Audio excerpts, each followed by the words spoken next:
बिस्मिल्लाहिर्रहमानिर्रहीम। अस्सलामुअलैकुम नाज़रीन, आज की वीडियो में बात करेंगे मक्का मुकरमा, एक सराही रेतली इलाका किस तरह और क्यों कर आबाद हुआ। दुआए इब्राहीमी क्या है, इसी तरह मुकाम इब्राहीम क्या है, और बात करेंगे सफ़ा मरवा दो पहाड़ियों के बारे में। तो वीडियो को आखिर तक देखें और चैनल को सब्सक्राइब भी कर दें। नाज़रीन, सबसे पहले बात करते हैं मक्का मुकरमा क्यों कर आबाद हुआ। हज़रत इब्राहीम अलैहिस्सलाम के फ़र्जंद हज़रत इस्माईल अलैहिस्सलाम सरे ज़मीन शाम में हज़रत हाजरा रज़ी अल्लाह ताला अन्हा के शिका मुबारक से पैदा हुए। हज़रत इब्राहीम अलैहिस्सलाम की बीवी हज़रत सारा के कोई औलाद ना थी, इसलिए इन्हें रश्क पैदा हुआ और उन्होंने हज़रत इब्राहीम अलैहिस्सलाम से कहा कि आप हज़रत हाजरा रज़ी अल्लाह ताला अन्हा और उनके बेटे इस्माईल अलैहिस्सलाम को मेरे पास से जुदा करके कहीं दूर कर दीजिए। खुदावंदे कदूस की हिकमत ने एक सबब पैदा फरमा दिया, चुनाचे आप पर वही नाजिल हुई कि आप हजरत हाजरा रजी अल्लाह ताला अन्हा और हजरत इस्माईल अलैहिस्सलाम को उस सरजमीन में छोड़ आए जहां बेआबो गया मैदान और खुश्क पहाड़ों के सिवा कुछ भी नहीं है। चुनाचे हजरत इब्राहीम अलैहिस्सलाम ने हजरत हाजरा रजी अल्लाह ताला अन्हा और हजरत इस्माईल अलैहिस्सलाम को साथ लेकर सफर फरमाया और उस जगह आए जहां काबा मुअज़्ज़मा है। यहाँ उस वक्त न कोई आबादी थी, न कोई चश्मा, न दूर दूर तक पानी या आदमी का कोई निशान था। एक तोशा दान में कुछ खजूरें और एक मश्क में पानी हजरत इब्राहीम अलैहिस्सलाम वहां रखकर रवाना हो गए। हजरत हाजरा रजी अल्लाह ताला अन्हा ने फरियाद की, ए अल्लाह के नबी, इस सुनसान बियाबान में जहां ना कोई मोनस है ना गमख्वार, आप हमें बेयारो मददगार छोड़कर जा रहे हैं। कई बार हजरत हाजरा रजी अल्लाह ताला अन्हा ने आपको पुकारा, मगर आपने कोई जवाब नहीं दिया। आखिर में हजरत हाजरा रजी अल्लाह ताला अन्हा ने सवाल किया कि आप इतना फरमा दीजिए कि आपने अपनी मर्जी से हमें यहाँ लाकर छोड़ा है या अल्लाह ताला के हुक्म से आपने ऐसा किया है। तो आप अलैहिस्सलाम ने फरमाया कि ए हाजरा, मैंने जो कुछ किया है वो अल्लाह ताला के हुक्म से किया है। ये सुनकर हजरत हाजरा रजी अल्लाह ताला अन्हा ने कहा, अब आप जाइए, मुझे यकीन कामिल और पूरा पूरा इत्मीनान है कि खुदावंदे करीम मुझको और मेरे बच्चे को ज़ाया नहीं फरमाएगा। इसके बाद हजरत इब्राहीम अलैहिस्सलाम ने एक लंबी दुआ मांगी और वहां से मुल्क शाम चले आए। चंद दिनों में खजूरें और पानी खत्म हो जाने पर हजरत हाजरा रजी अल्लाह ताला अन्हा पर भूख और प्यास का गलबा हुआ और उनके सीने में दूध खुश्क हो गया और बच्चा भूख और प्यास से तड़पने लगा। हजरत हाजरा रजी अल्लाह ताला अन्हा ने पानी की तलाश और जुस्तजू में 7 चक्कर सफ़ा मरवा की दोनों पहाड़ियों के लगाए। नाजरीन, सफ़ा मरवा छोटी छोटी दो पहाड़ियां हैं जो हरमे काबा मुकरमा के बिल्कुल करीब ही हैं, और आजकल तो बुलंद इमारतों और ऊंची सड़कों और दोनों पहाड़ियों के दरमियान छत बन जाने और तामीरात के रद्दोबदल से दोनों पहाड़ियां बराए नाम ही कुछ बुलंदी रखती हैं। इन्हीं दोनों पहाड़ियों पर चक्कर लगाकर हजरत बीबी हाजरा रजी अल्लाह ताला अन्हा ने इस वक्त पानी की जुस्तजू और तलाश की थी, जबकि हजरत इस्माईल अलैहिस्सलाम शीरख्वार बच्चे थे और प्यास की शिद्दत से बेकरार हो गए थे। इसलिए ज़माना कदीम से ये दोनों पहाड़ियां बहुत ही मुकद्दस मानी जाती हैं और हजाज कराम इन दोनों पहाड़ियों पर चढ़कर बड़े एहतराम और जज्बे अकीदत के साथ तवाफ करते और दुआएं मांगा करते हैं। हजरत बीबी हाजरा रजी अल्लाह ताला अन्हा ने 7 चक्कर सफ़ा मरवा के दोनों पहाड़ियों के लगाए, मगर पानी का कोई सुराग दूर दूर तक नहीं मिला। यहाँ तक कि हजरत इस्माईल अलैहिस्सलाम प्यास की शिद्दत से एड़ियां पटक पटक कर रो रहे थे। हजरत जिब्राइल अलैहिस्सलाम ने आपकी एड़ियों के पास जमीन पर अपना पैर मारकर एक चश्मा जारी कर दिया, और इस पानी में दूध की खासियत थी कि ये ग़िज़ा और पानी दोनों का काम करता था। चुनाचे यही जमजम का पानी पी पी कर हजरत हाजरा रजी अल्लाह ताला अन्हा और हजरत इस्माईल अलैहिस्सलाम जिंदा रहे, यहाँ तक कि हजरत इस्माईल अलैहिस्सलाम जवान हो गए और शिकार करने लगे तो शिकार के गोश्त और जमजम के पानी पर गुजर बसर होने लगी। फिर कबीला जरहम के कुछ लोग अपनी बकरियों को चराते हुए इस मैदान में आए और पानी का चश्मा देखकर हजरत हाजरा रजी अल्लाह ताला अन्हा की इजाज़त से यहाँ आबाद हो गए, और इस कबीले की एक लड़की से हजरत इस्माईल अलैहिस्सलाम की शादी भी हो गई اور رفتہ رفتہ یہاں ایک آبادی ہو گئی۔ پھر حضرت ابراہیم علیہ السلام کو اللہ تعالیٰ کا یہ حکم ہوا کہ خانہ کعبے کی تعمیر کریں۔ چنانچہ آپ نے حضرت اسماعیل علیہ السلام کی مدد سے خانہ کعبہ کو تعمیر فرمایا۔ اس وقت حضرت ابراہیم علیہ السلام نے اپنی اولاد اور باشندگان مکہ مکرمہ کے لیے جو ایک طویل دعا مانگی وہ قرآن مجید کی مختلف صورتوں میں مذکور ہے۔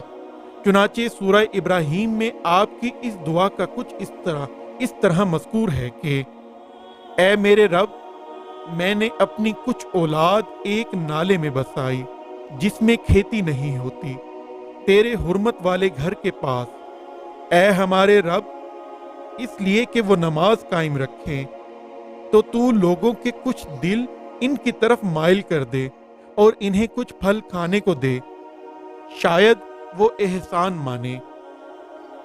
ناظرین، یہ مکہ مکرمہ کی آبادی کی ابتدائی تاریخ ہے جو قرآن مجید سے ثابت ہوئی ہے۔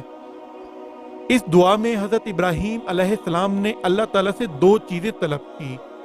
ایک تو یہ کہ کچھ لوگوں کے دل اولاد ابراہیم علیہ السلام کی طرف مائل ہو، اور دوسرے ان لوگوں کو پھلوں کی روزی کھانے کو ملے۔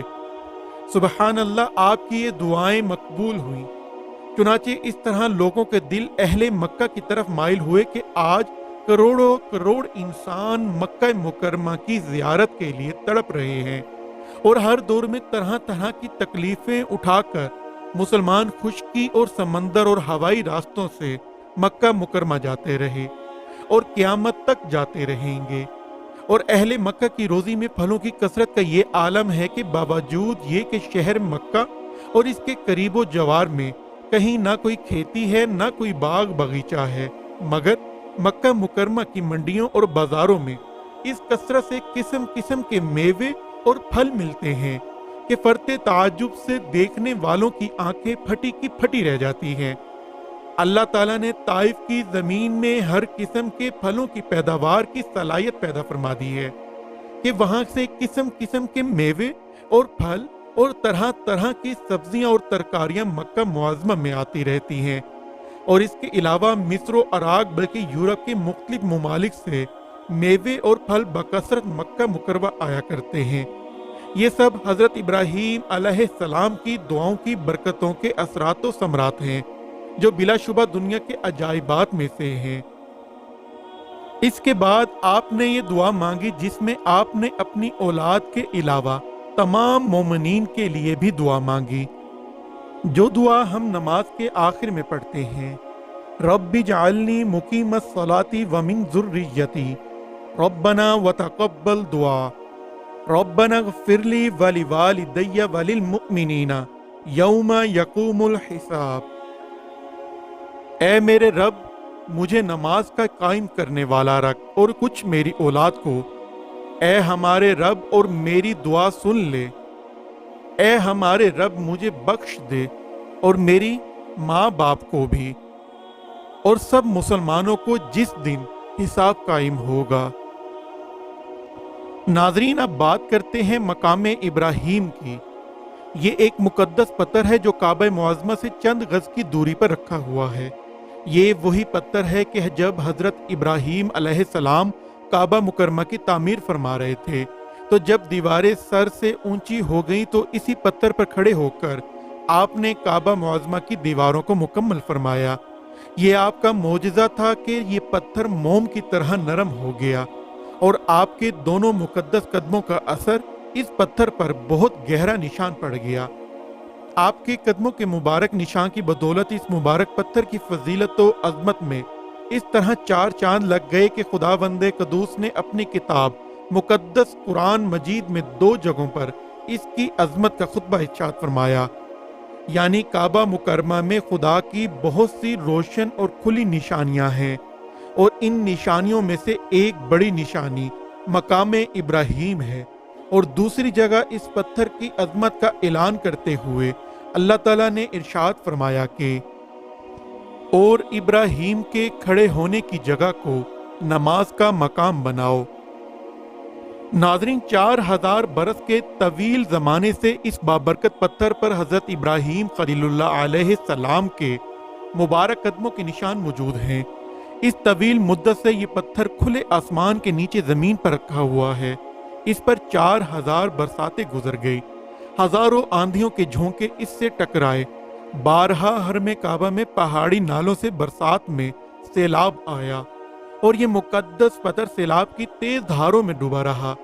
करोड़ों इंसानों ने इस पर हाथ फेरा, मगर इसके बावजूद आज तक हजरत खलील अलैहिस्सलाम के जलीलुल कदर कर्मों के निशान इस पत्थर पर बाकी हैं, जो बिलाशुबा हजरत इब्राहीम अलैहिस्सलाम का एक बहुत ही बड़ा और निहायत ही मुअज़्ज़म मौजज़ा है। और यकीनन ये पत्थर खुदावंदे कदूस की आयात बिनात और खुली हुई रोशन निशानियों में से एक बहुत बड़ा निशान है। और इसकी शान का ये अजीम शान निशान हर मुसलमान के लिए बहुत बड़ी इबरत का सामान है कि खुदावंदे कदूस ने तमाम मुसलमानों को ये हुक्म दिया कि तुम लोग मेरे मुकद्दस घर खाना काबा के तवाफ के बाद इसी पत्थर के पास 2 रकात नमाज अदा करो। तुम लोग नमाज तो मेरे लिए पढ़ो और सजदा मेरा अदा करो, लेकिन मुझे ये महबूब है कि सजदों के वक्त तुम्हारी पेशानियां इस मुकद्दस पत्थर के पास जमीन पर लगी कि जिस पत्थर पर मेरे खलील जलील हजरत इब्राहीम अलैहिस्सलाम के कदमों के निशान बना हुआ है।